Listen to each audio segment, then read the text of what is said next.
going to be talking about 5 times that Mark Cuban flexed on the Sharks. But before we get on to that, go ahead and like and subscribe if you haven't already. It does help us out a lot. Also, keep watching to number 1 to find out exactly what he's done. Your mind's gonna be blown. And without further ado, let's get on to the video. Number 5, he's made a number of major camera appearances. Yes, we've all come to know Mark from his period on the Shark Tank, but he has actually made a number of key appearances in front of the camera.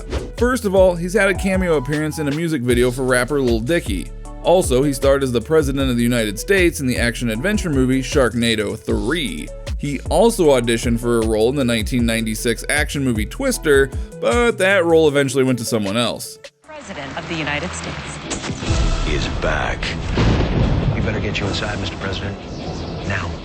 Mark Cuban eventually went on to develop the company Broadcast.com, which is the source of most of his fortune. It made him a billionaire. However, his interest in the movie industry was still present, and this is why he's also the owner of production companies 2929 and Magnolia Pictures. These companies have been responsible for the release of popular movies such as Akeelah and the Bee, Good Night and Good Luck, The Smartest Guys in the Room, and so on. 2929 was also responsible for the updated version of the TV show Star Search, which was owned by CBS between 2003 and 2004. Number 4, most expensive e-commerce purchase. Well, it's normal for wealthy people to flex their spending power like this, but Mark Cuban did something which would make anyone's eyes roll in their sockets. Mark Cuban gained a lot of money after selling his company Broadcast.com to Yahoo for a whopping sum of $5.7 billion in 1999. Not long after becoming a billionaire, he decided to spend a massive amount of money on his net worth to buy a private jet. The strangest thing about this deal is that although most people would prefer to get a broker involved for this kind of thing, Mark did it all by himself. Basically, he paid $40 million for his Gulfstream Jet V in a single e-commerce transaction. This means that he bought the jet with a single click of a button. Now, while that is amazing, it also helped him break a Guinness World Record as the owner of the largest single e-commerce transaction. Considering he made his fortune selling an internet company, it would only be fitting that he would be a record holder for an internet e-commerce transaction as well. Number 3, different private jets. Mark was able to buy a $40 million jet while setting a world record at the same time. It's easy to get impressed by Mark Cuban's Gulfstream V jet, but it's not the only jet that he owns because according to him, his line of work, a private jet is considered a necessity rather than a luxury.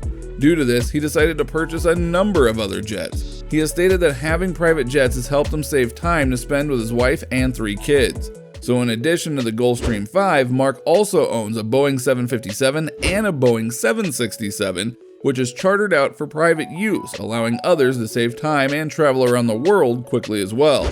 Now, while this may not be as impressive as his $40 million jets, there are only a handful of people around the world who actually own 3 private jets. Number 2, his expensive but yet modest home. Just like other billionaires around the world, Mark Cuban is a very busy man who works hard for his money. So it is important that he is able to come home to a nice house at the end of a hectic day. This would easily allow him to put his feet up and relax. For this purpose, he purchased an incredible 24,000 square foot home, which has 13 bathrooms. The home is located in the residential area of Dallas, Texas. Living in such an area would mean that you have an exquisite list of neighbors, including former President George Bush, several professional athletes, celebrities including cosmetic founders, and more.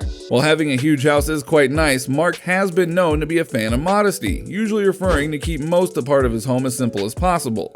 In fact, he didn't really use all of the space at once. Instead of a lavish conference room setting, he prefers a simple desk and an office chair in his home office. Also, he admitted that he never went to the other floor of his home until his kids were born.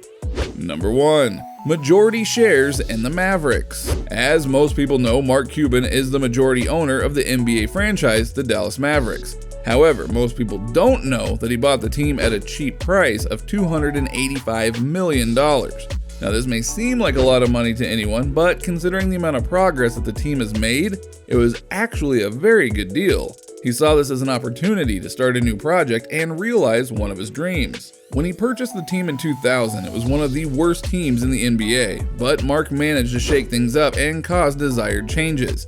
He changed a lot of the practices for the team as well as management, and became much involved in the whole operation. This led to a boost in performance for the NBA team. It took some time and hard work, but finally he was able to do it. The Maverick won the title in 2011 and is now worth almost $1.5 billion today, according to Forbes. Well everyone, I hope you enjoyed it. While you are here, go ahead and click the links above to check out some of our other awesome videos. Also, don't